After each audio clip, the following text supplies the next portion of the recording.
right. Hello, everybody. Thank you so much for joining us this afternoon for our webinar on OSTP and CCRA Science Prep, 3D item analysis and strategies for student readiness. If you haven't already done so, it would be awesome if you could introduce yourselves in the chat. It's always really nice to see who's here joining us and what roles and from what place. And to return the favor, we will all go ahead and introduce ourselves before we kick off. So my name is Emily Miller. My pronouns are she, her. I was a high school chemistry teacher for 10 years in Minnesota prior to coming to InterOrbit. During that time, I taught in our alternative learning program. I taught regular chem, honors chem, so lots of different ways to teach a lot of different kids. I worked a lot with the NGSS during my time in the classroom. I also got to be a PLC lead. And now I have the joy of partnering with districts to help them implement InterOrbit. And with Valentine's Day coming up this weekend, I'm so excited for just a cozy night in. My husband and I, the kids are going off to grandma and grandpa's for the night, and we are just going to watch movies and probably order in sushi. And I've been counting down the day. And with that, I'm going to pass it over to my colleague. Well, I love that plan, Emily. And hey, everyone, my name is Julia Mota. I was a teacher and a tutor for elementary students in the Dominican Republic for a little bit. And then I started supporting teachers and districts with their NDSS implementation. And that has gone on for the past 4 years. I have the joy of working with InterOrbit to partner and provide guidance to schools and districts implementing assessments in their NGSS instruction. And I love spending time with my husband, but I think Valentine's Day is so fun. Even though we get like dinner and everything, I'm just looking for the brunch the next day. I'm really excited for that this year, and I'm passing it over to Danny. Thanks, Julia. Hi, everyone. My name is Daniel Jack. I was formerly a curriculum director, high school biology and middle school science teacher for 11 years in education. I taught at an international school in Colombia. I was a global education and Fulbright TGC scholar in Morocco, and I currently partner with school leaders and teachers new to InterOrbit. For Valentine's Day, I just started liking it a few years ago after getting married. So we don't really have a groove or anything planned. We just kind of go with the flow. So we'll see what happens tomorrow. I'm sure we'll do something. But let's go over our agenda for the day. Our goal is to cover the structure and expectations of the OSTP and CCRA science test, be able to identify the NGSS dimensions within test items, and learn how scaffolded formative assessments can support student progression towards confidently answering 3D phenomena-driven questions. We'll be together for about 45 minutes. First, I'll give an overview of InterOrbit. Next, we'll cover the shift to sense-making and talk through assessments that align with the OSTP and CCRA science test. From there, we'll go over the OSTP and CCRA structures along with an item analysis and examples of scaffolded formatives from InterOrbit that can help teachers prepare students for these exams. We'll also provide a helpful classroom resource for phenomena-based questions towards the end. And as the wise Yoda once said, do or do not, there is no try.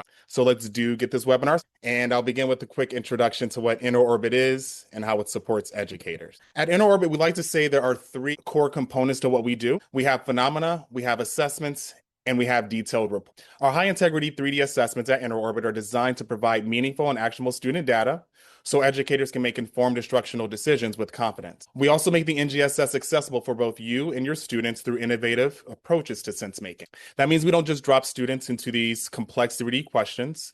Instead, we use scaffolded prompts that move students from more basic, one-dimensional content-focused understanding towards those larger 3-dimensional questions that we'll talk about in just a bit. In addition to the questions themselves, we also provide supporting activities that you can use with your students to help build that understanding over, so they're prepared and confident when they reach those more rigorous summative assessments later on, such as on the OSTP and CCRA. We also provide guidance, support and resources, and professional development to help you reach your NGSS goals.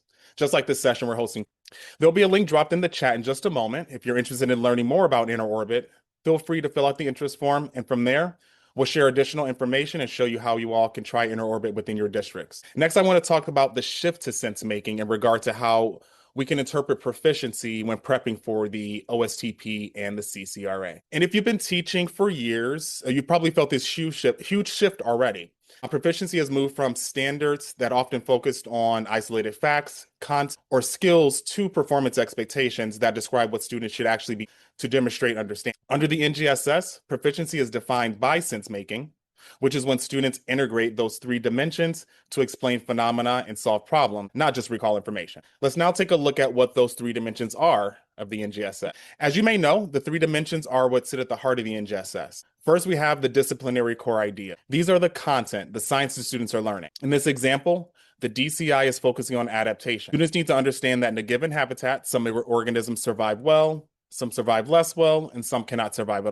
That understanding is a critical part of the content students are expected to learn. Though on its own, that kind of recall is no longer sufficient to say a student is proficient. The second dimension is the science and engineering practices. This is what students are actually doing with the science. Practices include things like constructing arguments, analyzing data, and developing or using models. In other words, thinking and acting like scientists. In this performance expectation, students are asked to engage in argument from evidence, meaning they must construct a claim and support it with evidence based on what they've already learned about adaptation.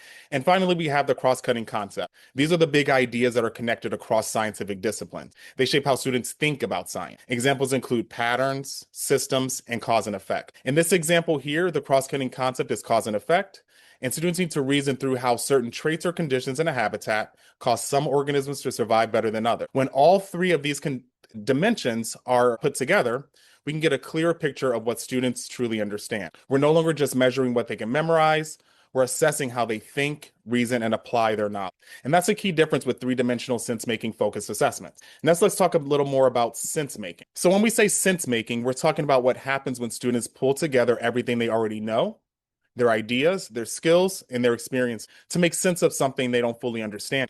That process usually begins with a phenomena that's puzzling and raises questions. From there, students might use scientific and engineering practices to investigate. Maybe they ask questions, analyze data, or construct explanations, while at the same time drawing on disciplinary core ideas and those cross-cutting concepts. As we can see in the image, sense-making isn't meant to be linear. Students won't always move step by step in a straight line. Instead, they can move back and forth between these practices, content, and cross-cutting concepts as they refine their understanding.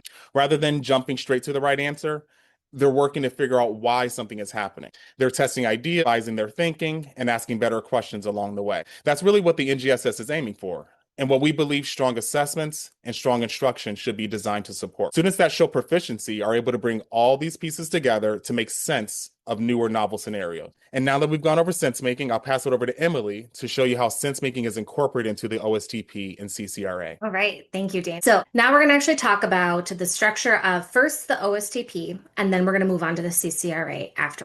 So for the OSTP science test, it is given at grades 5th and grade 8. So the grade 5 test is going to be about 45 items, and that's going to be 15 clusters. There's going to be about 9 items or 3 clusters that will be field tested for a total of 54 items and 18 clusters. Students are going to take this in 2 different chunks, so 2 different sections, and it's going to take them roughly like a little under 2-ish hours to complete it.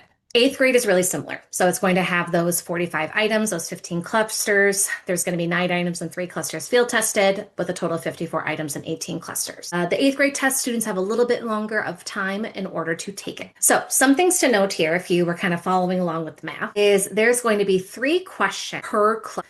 And these clusters are all going to be based around a phenomena. So there's going to be some kind of phenomena, some real world example, and then there's going to be 3 questions that are going to tie back to that phenomena. And that's going to count for a cluster. The field test items are not going to count towards a student's score. Those are going to be there to help potentially make future tests or be there as a control. So those 45 items and 15 clusters initially will actually be what goes towards their final score. At both the 5th grade and 8th grade level, students are going to be assessed on life science, physical science, and earth and space science content. So it's important that students are getting a review of all of those different content areas, but they're only going to be tested on the 5th and 8th grade standards. So they're just going to be looking at 5th grade life science, physical science, and earth and space science, and 8th grade life science, physical science, and earth and space science. Most of the questions on the OSTP are going to be multiple choice, but there is a potential for some EEI or tech enhanced item questions as well. Those would look like drag and drop questions or drawing questions or multi-select, things like that. Now, the CCRA, or the College and Career Readiness Assessment, is going to have 60 items and 20 clusters, but only 2 clusters will be field tested. Students are going to have a long chunk of time in order to take this, so almost 200 minutes. You can do the math on that one. On this one, just like the OSTP, there's going to be 3 questions per cluster or 3 questions per phenomena. So students are going to have a phenomena that they're going to have to reference back and use for 3 different questions. Again, the field test items are not going to count towards the final score. And for the CCRA, students are only going to be assessed on life science and physical science. Now, physical science does encompass both chemistry chemistry, and so there's not going to be any earth and space science on the CCRA. Just like the OSTP, there's going to be mostly multiple choice, but there is an option for some of those tech enhanced items as well. Now, when it comes to actually looking at the different types of questions that students are going to see on the OSTP and the CCRA, I want to call back to the 3 different dimensions that Daniel was talking about. So when item writers are constructing these questions, they're going to assign either low, medium, or high to each of the 3 dimensions. So for example, here it says SEP-NA, which means the SEP is not going to be assessed in this question, but this is going to be a low level intensity for the DCI and a low level intensity for the cross-cutting concept. We would call this question a 2-dimensional question, meaning 2 of the 3 dimensions are being assessed. Now, this next question is going to have a high level of the SEP. So students are going to be expected to do some high level work with the SEP embedded in the item, and then medium for the DCI and medium for the cross-cutting concept. We would call this a 3-dimensional question because it is incorporating all 3 dimensions of the NGSS. Now, you might have noticed this cognitive complexity. So the OSTP and the CCRA has come up with these 3 different categories for how complex an item could be. You have script, moderate support, and low support. Pretty much on the OSTP and CCRA, you're only going to be seeing the moderate support and low support questions. What this means is moderate support means there is going to be some kind of scaffolding and support within the item. So it's still going to be multidimensional, so 2 or 3-dimensional, but it's going to have a low to medium degree of sense making. So there might not be as much uncertainty. Students might not need to connect together as many previously learned ideas because of some of the scaffolding that's embedded within the problem. Then there's going to be low support questions, which means there is minimal support or scaffolding built into the item. These are still going to be multidimensional, 2 or 3-dimensional, but at least from my cursory grants, most of these are going to be more 3-dimensional items. And there's going to be a high degree of sense making, meaning students are going to need to pull together and connect multiple different pieces of information in order to get the question. So the big takeaway that I want you all to take from this is the questions on the OSTP and CCRA are going to be 2 and 3-dimensional, which means we need to move beyond just assessing our students on content. While the DCI and the disciplinary core ideas are still foundational and important and will be embedded within each item, we need to give our students an opportunity to practice with the Ps and the CCCs within that content as well, so they're better prepared to see those items on the test. Now, another thing I want to talk about is the OSTP and CCRA cut score. Now, as you can see here, I have the range of scores that students need to achieve on the grade 5 science, grade 8 science, and the CCRA science in order to get either a below basic, proficient, or advanced, or a level 1, 2, 3, 4, if you want to think about it that way. Our goal is to get to proficient. So we want to have as many students as possible at that proficient level. But I don't know about you, when I'm looking at this, I'm just seeing a lot of, so we at InterOrbit did a little math for you to kind of put this into a more percentage concept, which is something we're a lot more familiar with. So on the grade 5 science test and 8 and the high school one, the minimum score students can get is a 2, and the maximum score they can get is 399. So with a range of 200 to 399, it looks like there's 199 points available for students to earn on these tests. Now, remember, we're aiming for that proficient level, so that third. It looks like across grade 5, 8, and CCRA, we want students to get at least 300 of those points in order to be deemed proficient or be at that 3rd level. So if there are 399 points available and the minimum is 200, it looks like students need about 99 to become proficient on the test. So doing the math a little bit further, if there are 199 points available and we need about 99 in order to be proficient, we need to get to about, round up with me here, 50%. Now, I don't know about you, but with all my time in the classroom, when I see 50%, my brain is programmed to think, oh, that's an F. We have failed. But when it comes to these really rigorous 3-dimensional sense-making questions, we are holding students to a different standard than we traditionally do in the classroom. So while we're kind of programmed to think about that 90, 80, 70 ABC scale, in order to be proficient on the OSTP and the CCRA, students need to get about half of the questions correct. So when it comes time for actually practicing and preparing students for these exams, if you're giving them those really rigorous high 3-dimensional high sense making questions, keep in mind that if they're getting about half of them right, we're actually on track towards that proficiency mark that we're shooting for. So with all that in mind, I actually want to take some time and actually look at an OSTP item. When we're looking at this item, I want to break down how it is three-dimensional. So that way, when it comes to supporting your students, you can see how you can actually help them with each of those dimensions and how they come together within it. I went for the middle, so we're going to look at an 8th grade item here. So according to the OSTP answer key, this is going to be a high SEP, which means students are really going to need to rely on their SEP knowledge to a high degree in order to tackle this question, which in this case is using mathematics and computational thinking. The DCI is measured at a medium rigor, and the DCI here is adaptation. And the cross-cutting concept is also medium, which is cause and effect. This is overall being ranked as a low suppression, which if you remember from before, means there is little support and little scaffolding embedded within the question, and students are going to have to do a high degree of sense making. Now to zoom out and look at the overall standard here, this question is assessing MSLS 4.6, which reads, use mathematical representations, that's the SEP, to support explanations of how natural selection, that's the DCI, may lead to increases and decreases of specific traits and populations over time. So how can natural selection cause changes in population? Cause and effect. So keeping this in mind, let's go ahead and actually dive into the item. The phenomena that students are going to be acting with for this is all about time. So in order to synthesize, essentially this is talking about how a student is working with time and notices that it has a very fragrant odor to it. Eventually, the student learns that thyme plants produce oil with stronger smelling chemicals like phenols to deter predators from eating the thyme plant. How thyme has this phenol trait, has this high order trait. It also makes the plant more likely to perish during freezing temperatures than thyme plants without the phenols. So keeping that information in mind, we have a nice little chart here that talks about the abundance of that phenolic trait from 1974 to 2000, and a nice little graph talking about winter temperatures as well. So looking at the phenomena again, here's the question that students are asked to do on this OSTP sample item. Based on the data, which table represents how the proportion of thyme plants with each trait would most likely change if the average annual winter temperature steadily increased from 2010 to 2050? And here are their answer choices. I got a bad feeling about this, Chewy.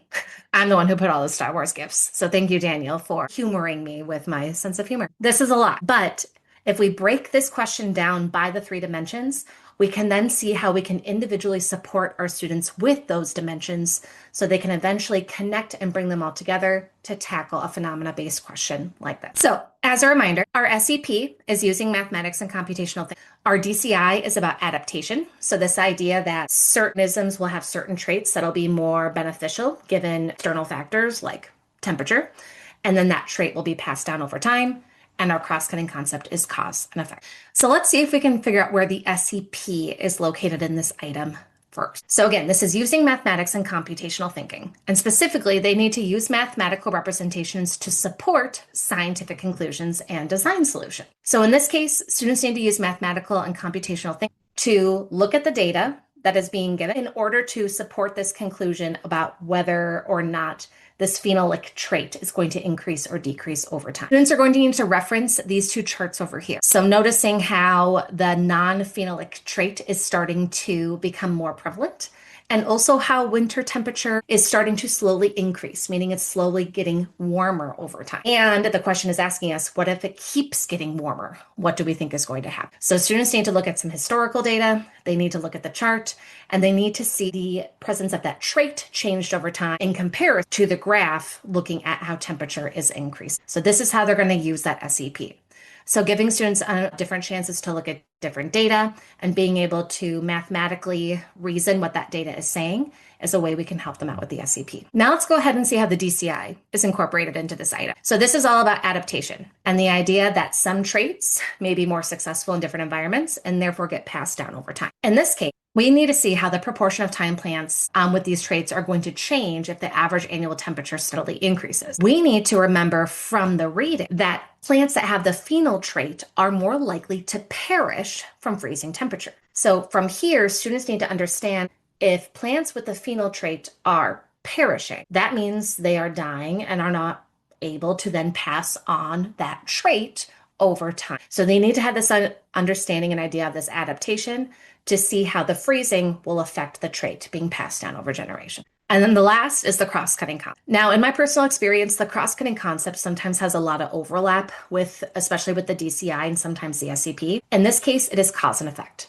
So it's this idea that the temperature changing is going to affect the ability for that phenolic trait in order to pass on over time. So understanding how cause and effect plays into that idea of adaptation and using their mathematical computational thinking in order to look at data to predict what will happen over time. It's a lot, but we have a way, scaffold question, in order to help students eventually be able to tackle a rigorous three-dimensional question like that. But before we dive into that, I just wanted a quick recap some of the things we talked about in terms of the OSTP and the CCRA. So remembering that there's going to be phenomena clusters, and there's going to be 3 questions tied to that phenomena.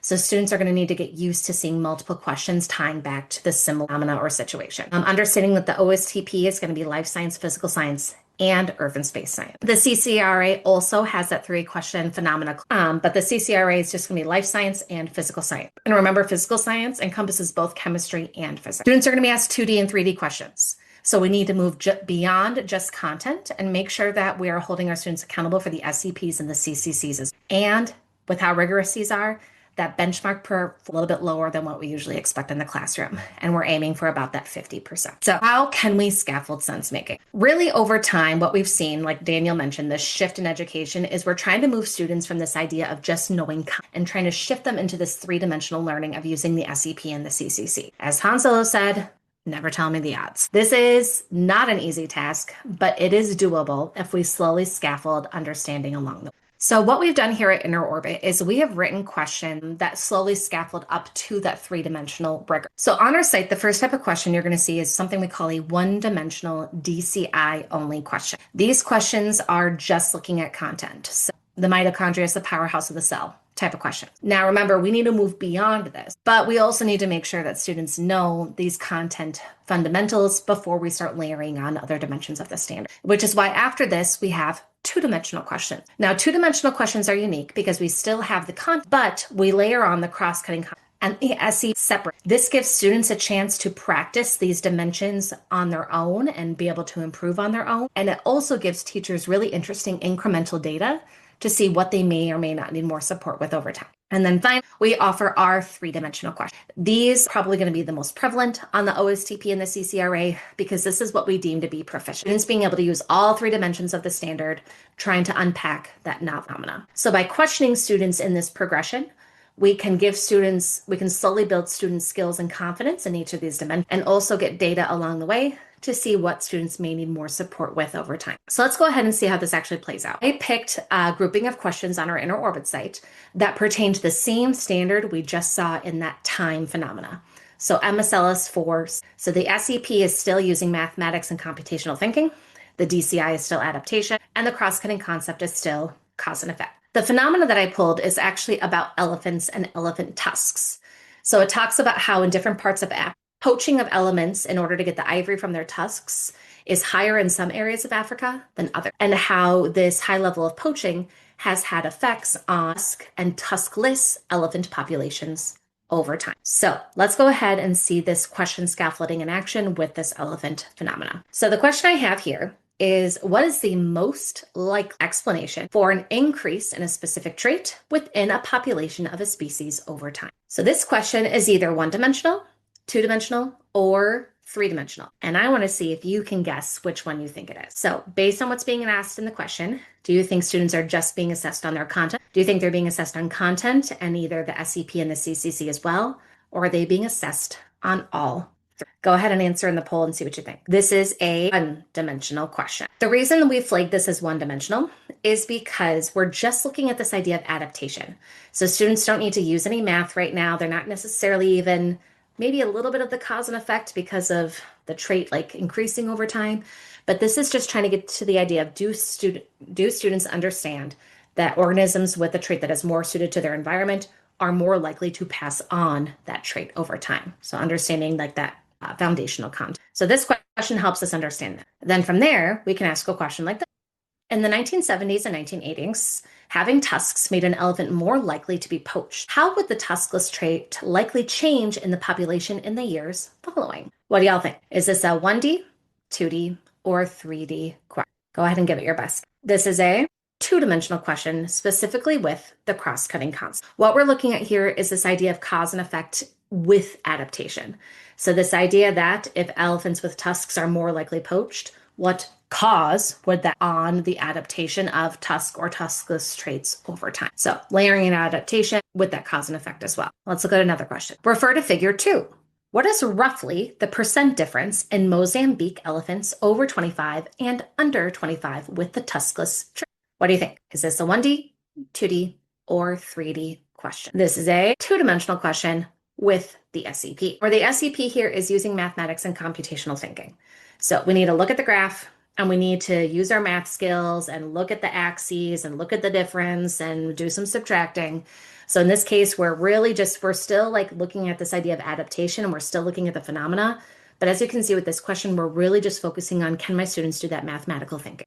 Which can then lead to a question like this. Which statement accurately identifies a trend shown in the graph and provides a possible explanation for it? Do we think this is 1D, 2D, or 3D? This is a three-dimensional question. In this case, students need to look at the graph and look at the trends that are there. They have to think about the cause and effect of the poaching in terms of adaptation and how that tusk or tuskless trait will eventually change over time. So this is an example of a question where they got to pull it all together, like that time question we looked at earlier. And we can even take this a step further. For this question, why are there more tuskless female African elephants in Mozambique and Tanzania compared to the overall standard African population?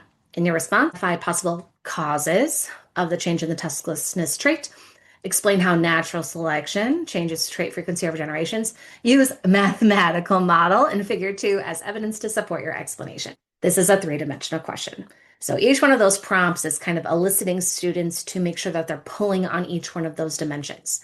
And what's nice about this is with it not being multiple choice, we're really kind of taking away the scaffolding. So if students eventually feel confident in order to tackle a question like this without those multiple choice options, when they see those multiple choice options on the OSTP or the CCRA with that additional scaffolding in place, they should be good to go. So just to review what we did here, we can scaffold to sense making by asking our students 1D, 2D, and then 3D questions. So initially we can ask our students one-dimensional questions and see if they feel confident with the. Then from there, we can ask them two-dimensional questions, one with the CCC and one with the SCP.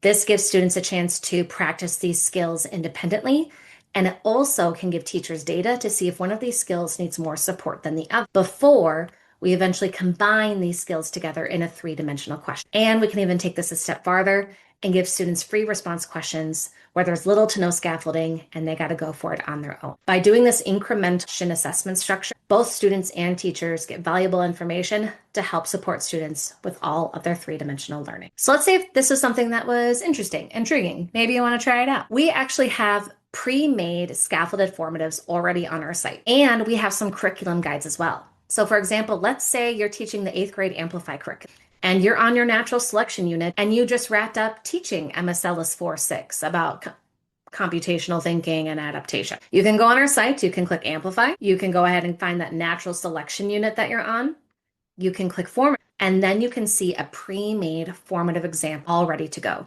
It's going to have the 1D, the 2D, and the 3D questions, so you can see how your students are doing and then get the data as a result. Now, I keep talking about this data, so in just a minute, I'm going to pass it over to Daniel to give it a chance to talk about that more. But we're going to go ahead and drop in the chat again an interest form. This interest form lets us know that you are interested in potentially piloting and learning more about inner orbit. You are not committing to anything. You are not like writing a permanent marker or anything like that. You're just letting us know this is something that you might want to try out or learn more about.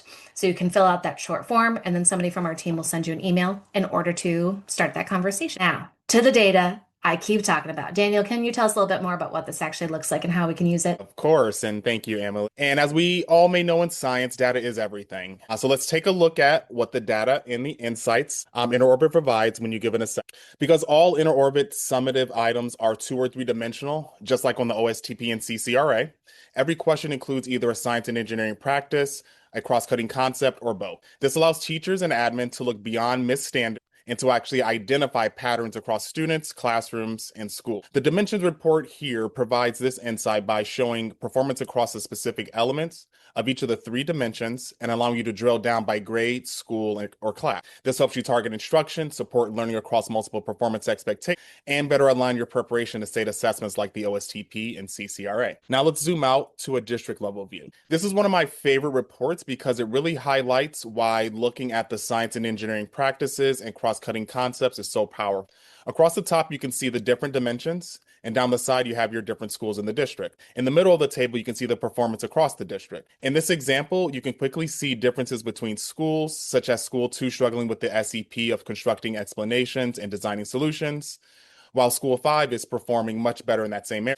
That easy contrast opens the door for meaningful collaboration, allowing educators to ask what's working in one school and how those strategies can be shared across the district. Now let's zoom into the teacher level view and look at student performance on individual questions. So in this example, we can see that students tend to do well on the DCI, the 1D DCI only questions, and continue to perform strongly on the 2D question when a cross-cutting concept is added. However, we begin to see a drop when the science and engineering practice is introduced in the other 2D question, and an even larger drop when all three dimensions are included in the last question.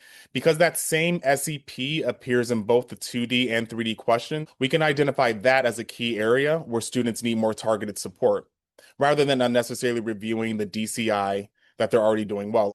That's the real power of this data. It helps us move beyond just what students missed to focusing on why it was missed, so that instruction can be adjusted with intention. While assessment is a crucial component in helping students prepare for the OSTP and CCRA, InterOrbit has also created some more informal sense-making activities to help students practice. I want to share one of those activities with you called the Science Talks that helps students target these supports in the classroom and can be implemented right away. In this Science Talks activity, students engage in a facilitated discussion around a novel phenomena, exploring questions, sharing ideas, and collaboratively building understanding. Teachers would select a phenomena from our library, and students work together to unpack it using all three dimensions, while they collaborate to highlight their bigger patterns or relationships they noted. And it's important to note that this type of activity is a scaffold to support and not another test. So once teachers see data that shows students are struggling with 3D questions, the next step could be to provide this type of structured sense-making practice in the classroom. And teachers can run the Science Talks at any point of the year to help students become more comfortable making sense of phenomena out loud and together. By practicing this way,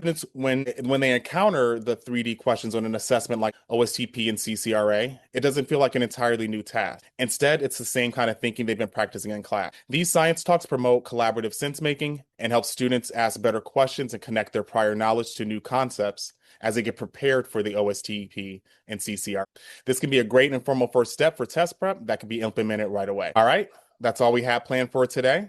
I'm going to pass it off to Emily to wrap up the webinar. Thank you, Danielle. So today we came to talk about the structure of the OSTP and the CCRA, being able to identify the three dimensions of the NGSS within test items, and then learn how scaffolded form assessments can support students' progression towards answering those 3D questions more confidently. The big thing I want to leave you all with is on the OSTP and the CCRA, students are going to be asked those 2D and 3D questions. So we need to make sure that we're giving them those support EPs and these and how to incorporate that into assessment. The other big thing I want to leave you with is proficiency on these rigorous three-dimensional items is closer to that 50% mark. So having that shift when you're helping prepare your students can help both you and them set themselves up for success. Thanks so much for being with us here this afternoon. We've got that interest form in the chat again in case you're interested in having a further discussion about how InterOrbit could potentially help support you and your team with OSTP prep, CCRA prep, or just with science instruction in general. Also, feel free to go to our YouTube channel at InterOrbit NGSS. We post videos and webinars and supports like this all of the time. You're also free to email us at any point at inquiries@interorbit.com. And as Han Solo said, may the force be with you all. Again, thank you so much for joining us. Please reach out if you've got any questions. And hopefully we'll see you next time. Thank you so much.